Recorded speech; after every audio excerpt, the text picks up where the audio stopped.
Startups begin in communities across the country. Why does Silicon Valley get so much credit? My name is Nick Kastner. And I'm Kaitlyn Clays. We're interviewing the people building startup communities across America. But in the areas no one is talking about, the middle. This is the Ecosystem Builder Podcast by mug.news. Cameron French is an active ecosystem builder in the Omaha, Nebraska area and is currently the program manager and associate of the Startup Collaborative, a capital fund dedicated to investing in software-centric companies. Cameron, thank you so much for coming on the interview today. Yeah, thanks for having me, Kaitlyn. How are you doing today? I'm doing well. It's a little bit rainy here in Texas. How about you guys? Did you get any snow recently? Oh, did we get any snow? If you're having rain, I would rather have that than the 14 inches we got over the past week. It's a lot. Oh my gosh. Oh, but, no. Hey, kind of par for the course here in Nebraska. So. Oh my goodness. My heart goes out to you. I'm from Minnesota. So, I know what it's like. Oh, yeah. Yep. So stay strong. Well, to get started, my first question I have for you is, how did you become involved in your startup community? That's a great question. And it's a journey that I don't think I ever would have found myself on. My background is in education. So I taught for years, specifically early childhood education. So to go from a preschool teacher to then working as a program manager at a tech startup accelerator, it's a big shift, a big difference, but honestly, it's funny how a lot of the conversations that we have and a lot of what we do breaks it down to the fundamentals. So maybe my preschool, kind of education, the stuff I was teaching those kids actually applies a little bit better. So I was teaching for years, went back to school to get my degree in communications, and was working at the Greater Omaha Chamber of Commerce when our co-founder at the Startup Collaborative, Erica Wassinger, saw me walking around in a suit, and she was like, "You are not the type to wear a suit. What are you doing?" And I was like, I'm starting to look for some jobs. I got to start, kind of spread my wings a little bit. And she said, "I think we have something at the Startup Collaborative." So she kind of brought me under her wing. That's fantastic. I was definitely thinking patience and perseverance is something a preschool teacher, and you can also use that into the business world as well. Absolutely. Yep. So then what is one thing people don't know about your startup and your ecosystem specifically? Yeah. I think one of the things that people have, not necessarily a misconception on, but maybe just they're not necessarily playing in the ecosystem, so they're not aware of it, is how many people are trying to do good and be better for startups. Omaha historically is one of the most racially segregated cities in the Midwest. And so I think that's one of the great things that we're trying to do now is how do we bring more of our Black community into the conversation and not just create programming that we think is going to be better for them to be stronger entrepreneurs, but to actually make sure that they have a say in what those actions are.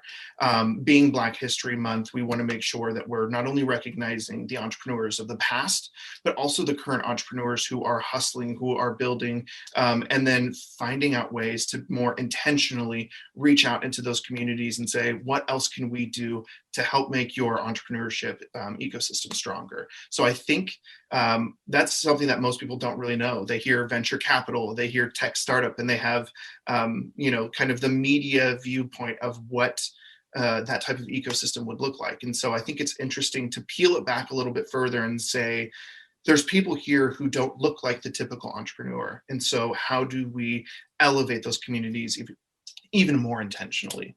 Mm-hmm. So Startup Collaborative is very much in giving those resources out and making sure that people have opportunities to find ways to make their business grow.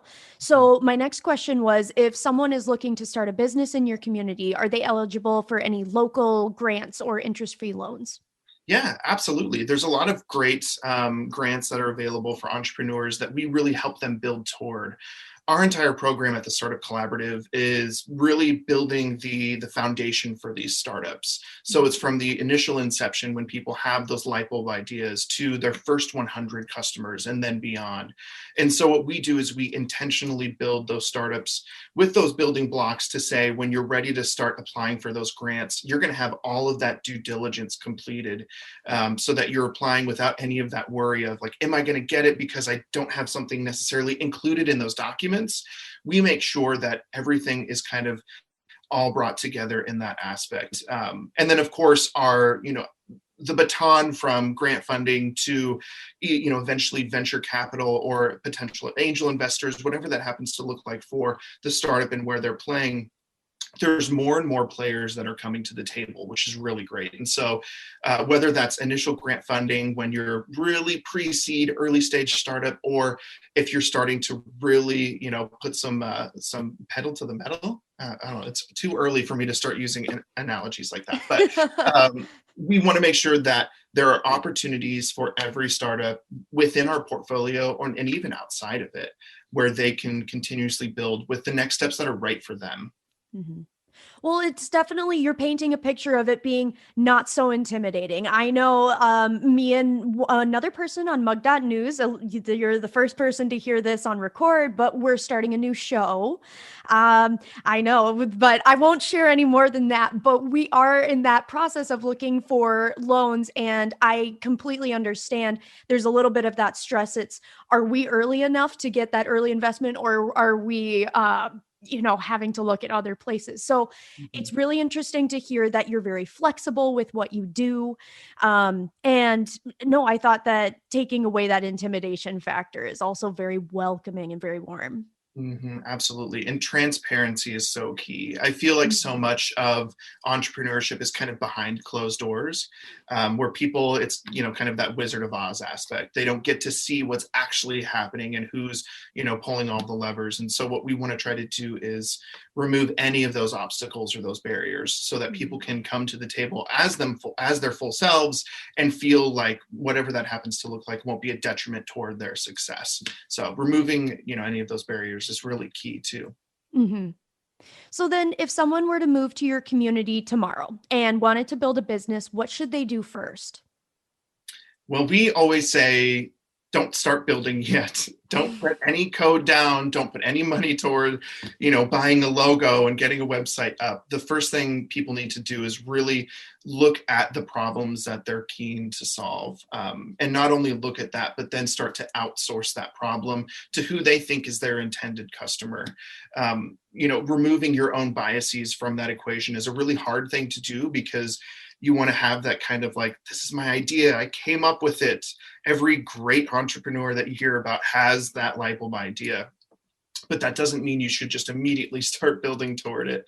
And so our programming takes a couple steps back and says, all right, well, how do we validate this problem within the market, within the kind of customers that you're looking for? And so I would say the first thing that someone should do, no matter where they're at, is just start listening to people, prompting them and probing them with those questions that they think would be applicable to the problems that they've identified. And then just take that information in and figure out, okay, well, how do I take their feedback and their input and really start to hone in on what my value prop should be?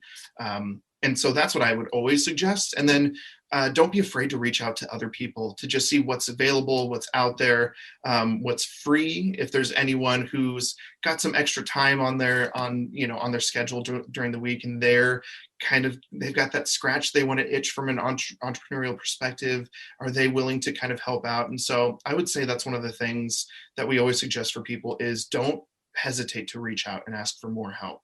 Even within our program, it can be super daunting for people if they aren't familiar with kind of the jargony language associated with entrepreneurship.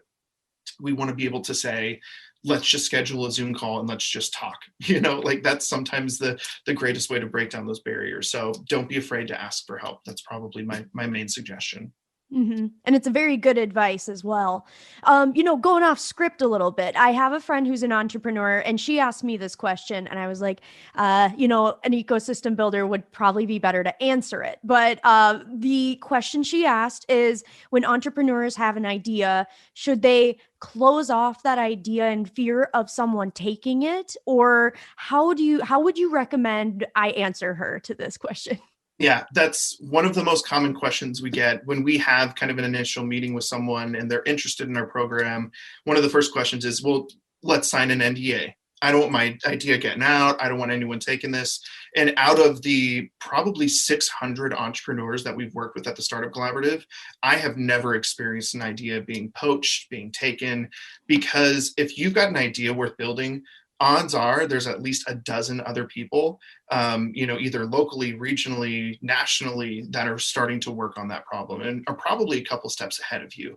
And what's always great about that is I tell people that's just more validation that there is a customer base, there is a market for this. So find those people that you trust, that you want to bring in a little bit closer, and have some of those honest conversations with them. Let them know that you're sharing something really important with them, but you just want some feedback. I always try to, assume best intentions with people. I know in venture capital, that's not necessarily kind of the historical viewpoint of everything, but I think that's why we have people like myself who are here, who in a room full of sharks, I'm a bit more of a dolphin. You can kind of ask me those questions and without the fear of, that idea being taken away. And so I would just say, start talking to people and then just chipping away at some of that exterior to really figure out, okay, well, who are some people that I can have these really honest and earnest conversations with? Mm-hmm. Absolutely. And I find that you're going to be able to make those relationships in the Midwest quite quickly and quite easily. That's been my experience. Totally. I'm not going to speak for everyone. Yep. However, friends. Mm-hmm. So then my next question is, what coffee shop do entrepreneurs usually hang out in? I know it's COVID, but if you have any suggestions for when things open up a little bit more. Yeah. Coffee shops locally, Hardy is a great coffee shop because they've got multiple locations throughout Omaha. And so you have kind of that consistency with their layout, the branding, the aesthetic. They've always been super entrepreneurial friendly to us at the Startup Collaborative and the companies that are building within our program. But I always try to suggest other ones. I live in a community or an area called Benson here in Omaha, and we're kind of that really unique bubble community where it's a little bit lefter leaning. And so, there's more opportunities for people who kind of sit in that outlier perspective of society, which I personally love. And I think that's where we find a lot of those really interesting entrepreneurs who historically might not have had those chances taken on for them. And so we've got a great coffee shop called Dripped and Draped. It's owned by two Black women, both incredibly entrepreneurially minded. They are right in the heart of Benson, and they've got fantastic drinks, both coffee and otherwise. And I think they do a lot of things where inspiration is so much of the value prop that they bring to the community, whether it's the colors of the inside of their coffee shop or the messaging that they share on social media. You can see that they are making it a destination spot for people who are kind of the hustlers, the shakers, the movers. And so I always try to recommend, if I can, a newer up and coming coffee shop. So Dripped and Draped is the coffee shop that I would suggest. I also feel that it's also that good karma of giving back, because I love supporting local. They're the ones who deserve it and need it more. I mean, Starbucks, sure, that's great. But the aesthetic of helping out another community, I feel like it's just good karma, especially when you're starting up your business as well. Absolutely. Mm-hmm. So then coffee shops used to kind of be seen as co-working spaces, if you interact with other people there as well. But are there any co-working spaces in your area specifically? Yeah, we offered kind of suites or little offices at our location on ConAgra campus here in Omaha. We're starting to pivot a little bit further away from the real estate play, just because, especially with COVID, we've seen that teams, especially in the startup space, are almost even more efficient when they're not having that burden of having to show up and play in some of the expected roles or anticipated roles of what a startup should look like and operate like. So what we usually suggest to people is find a place that you're most comfortable working and find a way to do that with as little cost as possible. And so, coffee shops, obviously great. There's a new common area here in Omaha in kind of the NoDo space, and it's called Millwork Commons. And so it's started by a bunch of entrepreneurs, a couple different shops and businesses already located in there, but they are really starting to brand themselves as not necessarily WeWork, but it's kind of like a it's just like a community building space where, if you don't necessarily want to go to a coffee shop, that would be a fantastic area that they're starting to build up. Especially as more vaccines get out for COVID-19, they've got a really good plan in place for how they're going to start opening up their space a little bit more for people and encouraging people to start accessing their area. So Millwork Commons, I would say, is going to be that next big area. Mm-hmm. That's very exciting. I'm very ready for COVID to slow down a little bit and being able to get back in those coffee shops. Yeah. What's the thing that you miss the most? What's the thing that you want to get back to once everything's vaccinated? Okay, so I'm going to put it out there. I really like people. I love interacting with them. It's very easy for me to start a conversation. And I miss running into strangers and sparking up those conversations. I'm going to be honest, that's what I miss the most. And I've been doing a lot of Zoom things. I do understand that, I feel like we're connecting in a different way now. So I've been joining like writing clubs. There's I did stand-up comedy for the first time. So congrats. Did you get a tight 5 that you were ready to go? You had your time ready and all of your jokes? I mean, sort of. I just kind of like went with it, and it went okay. People laughed. So that was all I was looking for. All you can ask for, yeah. So I think I look forward to doing that in person and doing it live, because you really get that chemistry interaction with the audience. But I will say I was quite entertained to do it over Zoom, and there was a little bit less pressure. So short answer, running into people. What about you? I mean, as much as I miss that and just having the ability to connect, there's something about the electricity of being in the same room with someone else. Especially, I mean, we love kind of our whiteboard sessions, being able to brainstorm. And within the Startup Collaborative, a big focus of our later levels is the go-to-market strategy. So how do we build up those assets that'll make you stronger? And a lot of that is visualized kind of brainstorming. And so it's hard to not be able to share a whiteboard with someone. But I think we're finding, like you said, other ways to go about it. And I think a lot of other people are finding ways to hone in on some of the skill sets that they might have just had lying dormant. I know a lot of people who are brushing off that ability to be a bit more creative and think creatively. And so to be able to share that digitally, because we're all in front of our computers, it's really easy to reach out to people and schedule time. I think that's one of the things that I'm glad we've pivoted to be able to do, but I miss it terribly in person. Oh yeah, I've got my massive whiteboard. I was just gonna say, I'm so jealous of that whiteboard. I really want one. It's incredible. Right. So I agree with you. Being in the same room as people, especially like when storyboarding for film that I work in as well. So I miss it. I miss it too. I miss it as well.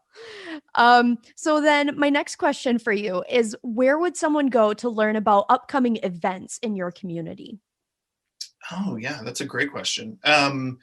Social media is always, the kind of go-to, just because there's a lot of Facebook groups in particular that focus on kind of the startup ecosystem here in Nebraska. I think the Facebook group is literally called Startup Nebraska. So that's a great way to just, put your finger on the pulse to see what's happening. Our Slack channel at the Startup Collaborative is great. We've got a public-facing specific channel called the Water Cooler, where anyone and everyone, whether you're, a founder or an investor or potential investor, if you're in kind of corporate innovation, we've got a whole variety of people that are in that channel, and they use that as just a way to not only see what's happening and what's coming down the pipeline, but also to then prompt some of the individuals with some questions and figure out, okay, well, if I wanted to potentially propose this into the ecosystem, what's the general feedback looking like? And so we use that channel quite a bit to ask general questions, to announce launches. We've had probably 10 startups launch over this past year during COVID-19. Which is huge. It's like super exciting. And I think having the Water Cooler channel, posting something up on there and just being like, y'all, our beta is out. We've got 50 slots. Or if people are saying like, it's public, we're ready to go, we are bringing on customers, you see that people have an easier way to take that information and then flood that into their networks. Organic growth is a beautiful thing, especially here in the Midwest. I think people are really eager to share good news when it's happening.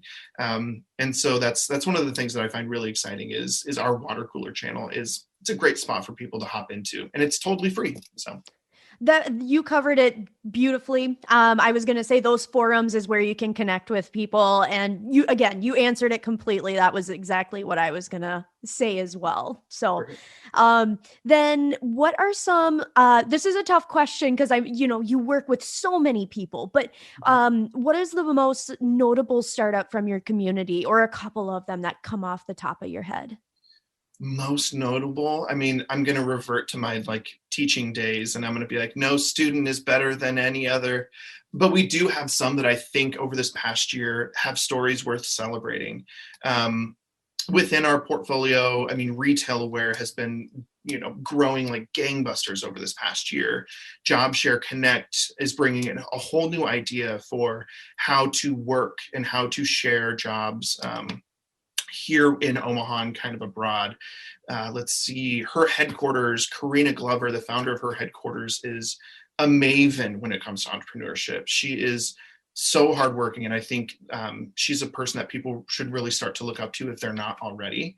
What else? Swish Boom. We've got Chant Bags, Juno. I mean, again, I don't want to just list off names, but we've got a really great variety of startups where they touch upon almost every single industry, but it's the technology that really tethers them together. And that's what we try to tell people who are kind of flirting with entrepreneurship or trying to figure out what our program is you can look into our portfolio and it's incredibly vast with all the different things that they're touching upon. Some are direct to consumer, some are B2B, but no matter what, there is that one little nugget of technology that is kind of ingrained in their value prop. So as long as people can find a way to utilize and leverage technology, then they're a good fit for our program.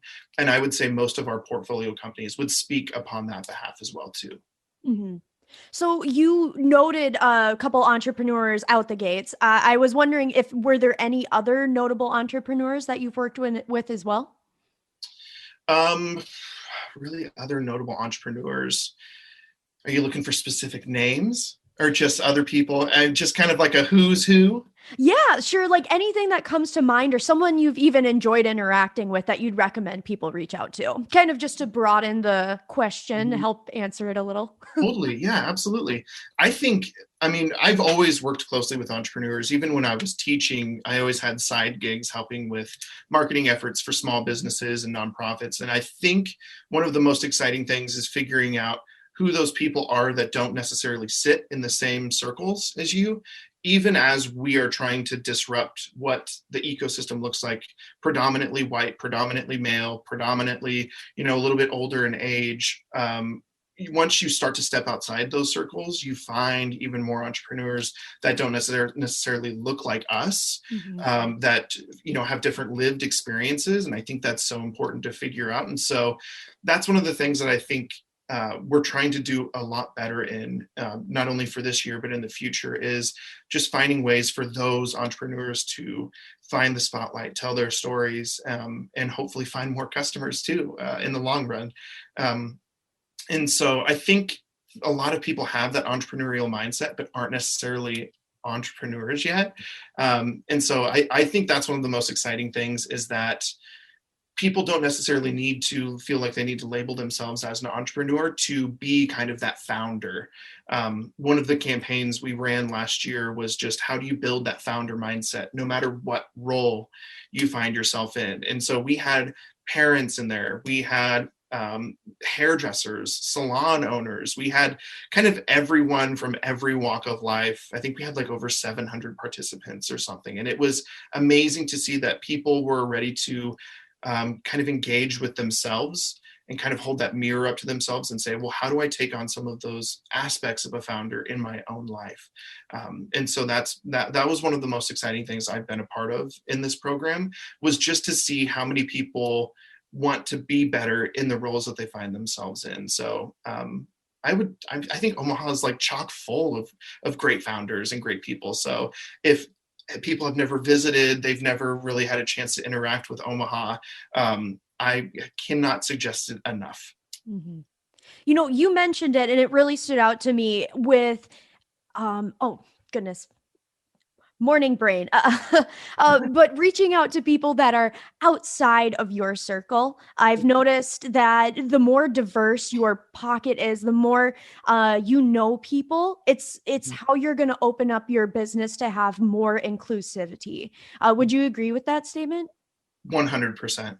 Mhm. Absolutely. I think that's one of the main things that we try to do here as well is when people are starting to build their founding team, how do you find those other people that don't look like you? Mhm. Because again, lived experiences equate more than an education background or a work background. And so that's one of the things that we really want to try to build upon is how do you start bringing people into the fold, either as a founding team member or maybe that potential next hire who doesn't share the same kind of demographic background as yourself. Mhm. Mhm. We're definitely hitting on my next question very well. Mhm. But I thought I would just ask it still and see if you had some more feedback and input. But how do you include diversity in your ecosystem? We've talked about a couple options, but do you have any other recommendations? I think an easy way to do it is to look toward kind of the universities, Sure. especially UNO, University of Nebraska, Omaha here in town.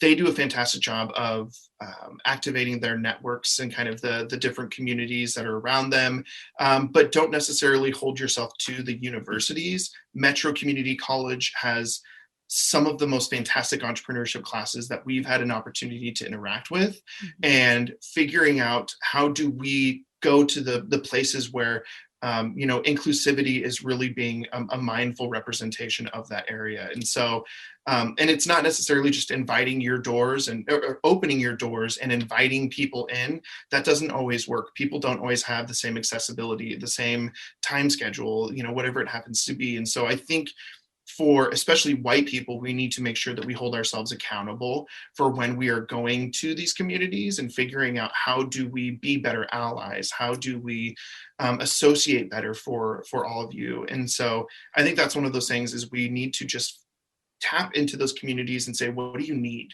And not necessarily take it upon them to educate us, but to ask those questions and then for us to say, okay, now it's our turn to work harder for you to make sure that you are receiving the same opportunities, if not more, than our typical ecosystem usually looks like. Mhm.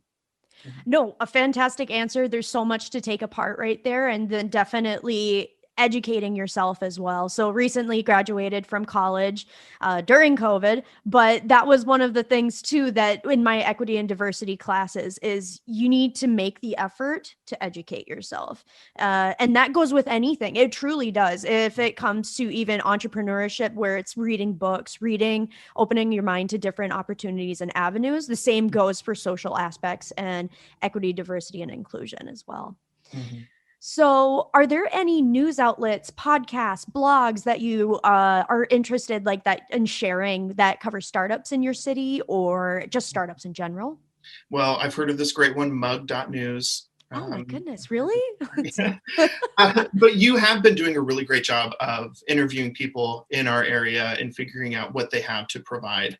And so I think that's a great your program and the things that you offer for people to educate themselves. I think is a fantastic resource. Silicon Prairie News is kind of or SPN is something that has lived in our ecosystem for a while. A lot of different podcasts and news outlets have been born out of it. But I think if you look back to some of their, and I think they're still posting stories. I know they pushed pause for a little bit, but they post really great kind of recaps or opportunities for people to figure out where do I fit in. Um, let's see. Again, social media. I think that's going to be the key thing. Most people go there to post news, and so that's probably the best way to do it is figure out what groups are aligned with your area, and if there isn't one, now's the opportunity to build one. And it doesn't necessarily have to live on Facebook either.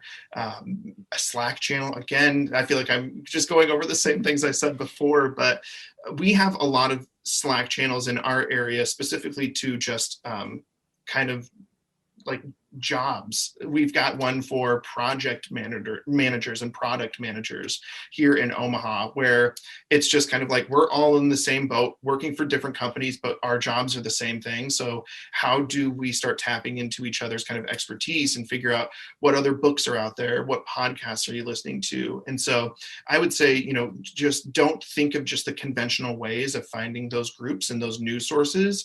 Start looking outside of the box a little bit. And if it isn't available, start thinking of how you can build it yourself. Mm-hmm. Well, when we drafted and storyboarded the Ecosystem Builder podcast, we talked about who is your audience. And so if people are interested in starting their own podcast, it's finding your audience. Same with entrepreneurship, identifying the problem or identifying what people need. Mm-hmm. And we had to get very, very niche. And that's a beautiful thing about podcasting is if you're looking for something super specific, I guarantee you can find it after doing some of that research, like you mentioned. Oh, yeah, absolutely. Mm-hmm. So those were all the questions I had. Do you have any past final thoughts before we close out? Final thoughts. I think for people to not be discouraged by what's going on around them, to continue building, but also I think one of the things we need to keep in mind is how do we keep ourselves healthy, not just from a professional standpoint, but also a personal standpoint. That's one of the things that I think COVID-19 and having to quarantine ourselves and just living in a global pandemic has at least taught myself and the companies that we work with is that acceleration is obviously super important, but burnout is right up there alongside. And so being able to give yourself some of that levity and some of that ability to take a step back and just say, okay, I need to fill my cup somehow. And for some people, filling their cup is building their business. For some people, that is definitely not the case. It's hard. But again, finding those resources and those people in your own kind of community that can help you when you need some of that expertise or at least just another opinion. That's one of the key things. So I would say don't stop creating those human connections. That's the most important thing that we can do. Time is very limited on this earth, not to get all metaphysical, but we want to make sure that the people that we're working with are doing good with good intentions, and they're trying to really bring the best of what they can into any situation. So yeah, I think if you keep that mindset and really just have some honesty and transparency with people, then you'll find success no matter where you're at. Cameron, thank you so much for all of this great information. I feel like this conversation has opened so many doors for people to find more research on, and I really appreciate your time. Thank you so much for coming on the show. Thanks, Kaitlyn.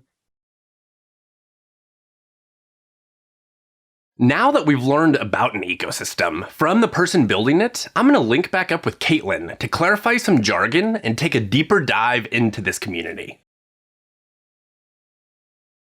Kaitlyn, how was your conversation with Cameron? It was fantastic. He was super great to talk to. I think there was a lot of really good chemistry of interview and interviewee. So got a lot of high energy from that one. So that was fun. Yeah, so I kind of know who Cameron. I kind of know who Cameron is in the Omaha little startup scene. And I've exchanged one email back and forth, but he's a guy I would like to know better. So yes, yeah. What were your major takeaways from the conversation? So transferable skills. Cameron was actually a preschool teacher before he became involved in the startup collaborative in the ecosystem building. And so I definitely connected to that. I believe in the interview I said persistence and patience. I come from a big family and I babysat a ton. So of course I wasn't a teacher. However, I do understand what it's like to work with a lot of kids. And that's what he said. He said he transferred those skills into the startup world. And honestly, that's you come into ecosystem building in a variety of different ways, but it's all about what skills you bring to the table. So that was a big takeaway that I took at first. Yes, yeah. With that being his background, I would guess he didn't get super jargony and use the all the technical language. But was there anything you had to look up after? No, kind of exactly what you said. There wasn't a ton of super jargony, but I also wanted to bring up then another takeaway to also replace that question.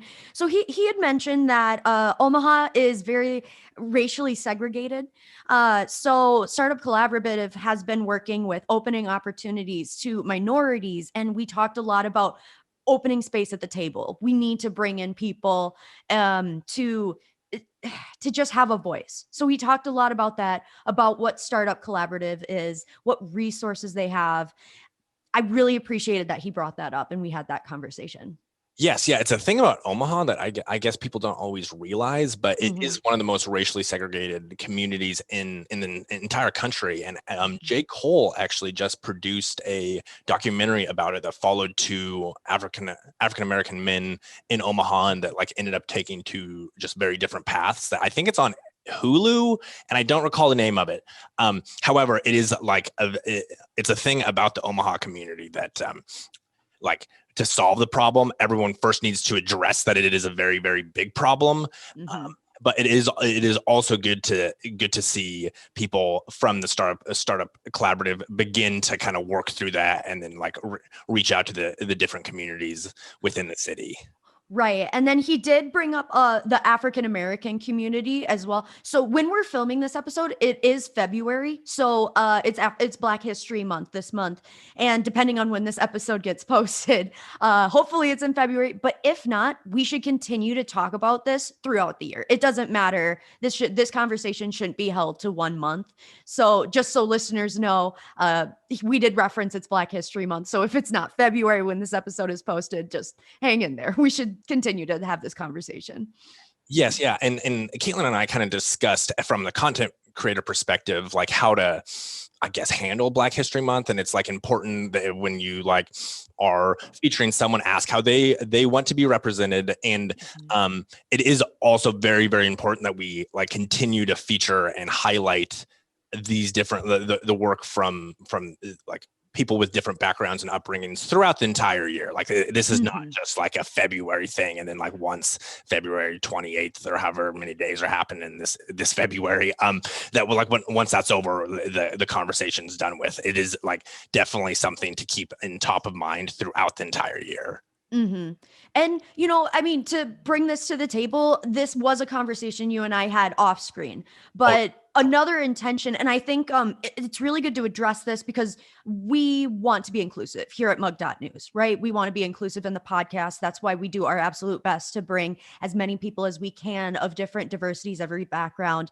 And with it being Black History Month, the intention is never to tokenize. That is not at all what we want, but we need to get over the white guilt as well. That can be very debilitating when you are not someone of a certain ethnicity or diversity. We can't let ourselves freeze up and not do anything at all. So again, we want to be very inclusive on this podcast, and it's never our intention to be hurtful or to seem like we're tokenizing with it being Black History Month.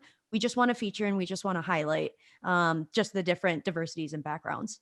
So yes, yeah, and actually, so we're basically repeating a conversation Kaitlyn and I had off screen about this. But yes, that that is incredibly important. And my question to Kaitlyn, as like I'm working on all these different shows, and like we both create content like here right now, but then also like far reaching on a bunch of different other projects. And I was like, all right, Kaitlyn, how do you do that? Like, how do you not tokenize? And the thing you told me, which really resonated, was like, just ask how the person wants to be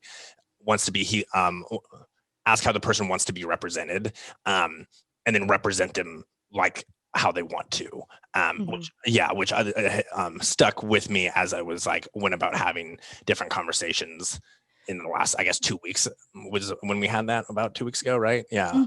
Yeah.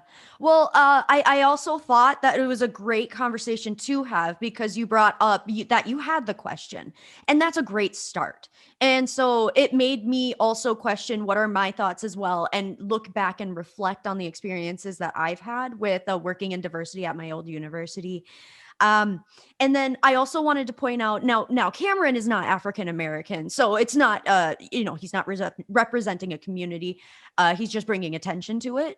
But I did want to mention, not to plug mug.news, however, there will be coming out some African American owned business features and highlights. I hosted a couple interviews that won't be posted on this podcast, but I really recommend you check out our YouTube channel and the articles that are written for it. So just keep your eyes peeled for some of that content that's coming out in February. And then that's just the plug I had that's not podcast related. Yes, yeah, and so we are a product of Mug News, and if you've listened to a few episodes, we mention that on the outro, and we also put the link to the Mug News website in the description. So if you want to go read some of Kaitlyn's other interviews and work, head on over to mug.news. Kaitlyn, was there anything else you wanted to highlight or any other takeaways? Cameron and I had a similar conversation as well with the talk of perseverance. Ask people how they want to be represented. Again, kind of really leaning into that. And don't assume what people need. You need to ask the questions. You can't assume. So that was my final thought. So if you want to go ahead and read us out, that would be great. Perfect. Thank you for listening to today's episode of the Ecosystem Builder podcast, which is a product of mug.news, like we just mentioned. It is hosted by myself, Nick Kastner, and Kaitlyn Clay. Shout out Kaitlyn. If you have any questions about today's episode, connect with us on Twitter at Nick Kastner, at Clays Creates, or at Mug News Official. If you enjoyed this episode, please leave a review that for real helps on Apple Podcasts, Podchaser, wherever you listen to podcasts, and share the link with your friends. We release episodes every single Wednesday morning, so make sure to subscribe so you don't miss a beat. Thanks, everyone.